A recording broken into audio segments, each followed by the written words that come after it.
तर मराठा आरक्षणाला सर्वाधिक विरोध कोणी केला असेल तर तो शरद पवारांनी। आपण सुप्रियाताई सुळेंचं वक्तव्य ऐकलं असेल, मराठा आरक्षणाशिवाय दुसरे प्रश्न नाही आहेत का, त्याच्यापेक्षा मोठे प्रश्न या महाराष्ट्रासमोर आहे असं म्हणून निघून जाणाऱ्या सुप्रियाताई, त्यांना समाजांना झुंझवत ठेवण्यामध्ये जास्त रस आहे। कारण तुम्ही मंडल आयोगाला विरोध केला होता आणि आता तुम्ही तोंड वर करून सांगताय की आपलं कमिटमेंट पक्का आहे। मराठा समाजाला आरक्षण देण्याच्या संदर्भात सर्व प्रकारचे प्रयत्न आणि यशस्वी प्रयत्न आपल्या मुख्यमंत्र्यांच्या नेतृत्वात आपण करणार आहोत।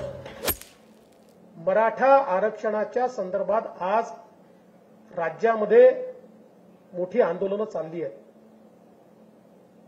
आपण जर मराठा आरक्षणाचा इतिहास काढून पाहिला तर मराठा आरक्षणाला सर्वाधिक विरोध कोणी केला असेल तर तो शरद पवारांनी केलाय। शरद पवारांनी केला, इतिहास बघा। आणि अगदी महाविकास आघाडीचं सरकार होतं त्याही वेळी आपण सुप्रियाताई सुळेंचं वक्तव्य ऐकलं असेल, तर मराठा आरक्षणाशिवाय दुसरे प्रश्न नाही आहेत का, त्याच्यापेक्षा मोठे प्रश्न या महाराष्ट्रासमोर आहे असं म्हणून निघून जाणाऱ्या सुप्रियाताई, की ज्यांना वारंवार ही संधी मिळाली त्यांच्या मनामध्ये असतं तर मंडल आयोग लागू झाला त्यावेळी देता आलं असतं, त्यांच्या मनामध्ये असतं तर वेगवेगळे जे काही निवाडे सर्वोच्च न्यायालयाचे आले त्याच्या आधी तर कोण कुठल्या यादीत आहेत कोणी विचारतही नव्हतं, तेव्हा देता आलं असतं। पण त्यांना कधी द्यायचंच नव्हतं, त्यांना समाजांना झुंझवत ठेवण्यामध्ये जास्त रस आहे। त्यांचं राजकारण कसं आहे, लोक झुंजत राहिले तर आमच्याकडे नेतेपद येईल आणि म्हणून झुंझवत ठेवायचं।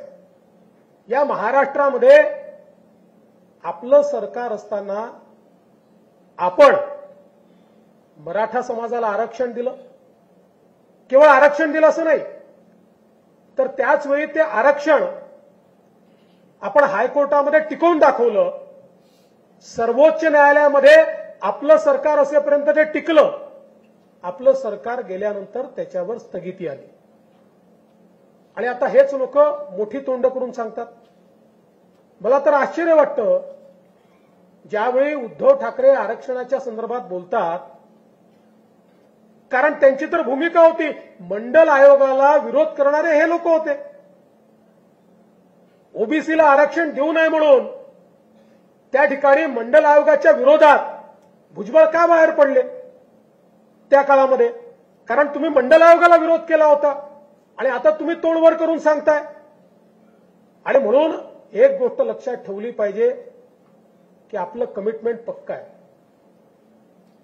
एकीकडे मराठा समाजाला आरक्षण देण्याच्या संदर्भात सर्व प्रकारचे प्रयत्न आणि यशस्वी प्रयत्न आपल्या मुख्यमंत्र्यांच्या नेतृत्वात आपण करणार आहोत, पण त्याच वेळी कुठल्याही परिस्थितीमध्ये ओबीसी समाजावर आम्ही अन्याय होऊ देणार नाही, काही झालं तरी होऊ देणार।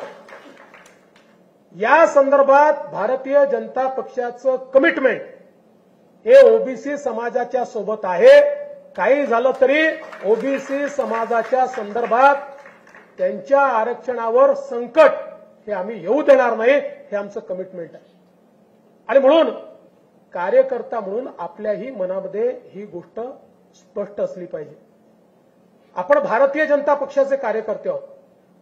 भारतीय जनता पक्षातले जे मराठा समाजाचे कार्यकर्ते असतील त्यांनी निश्चित मराठा समाजाला त्या ठिकाणी आरक्षण मिळावं ही भावना ठेवलीच पाहिजे, ती ठेवण्यात काही गैर नाहीये।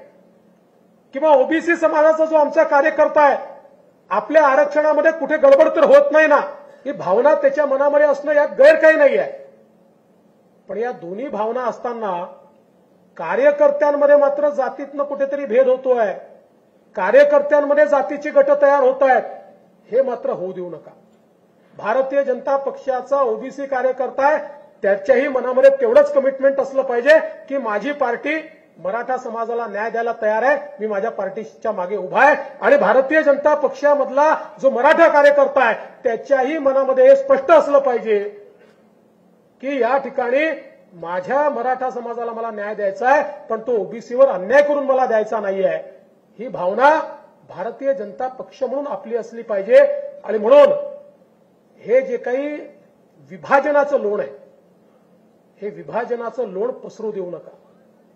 मी मागेही आपल्याला सांगितलं, आपल्याकरता कुठलाही समाज वोट बँक नाहीये. मराठा समाजाकडे वोट बँक म्हणून आपण पाहत नाही, ओबीसी समाजाकडे वोट बँक म्हणून आपण पाहत नाही. निवडणुकीच्या निकालांची आपण चिंता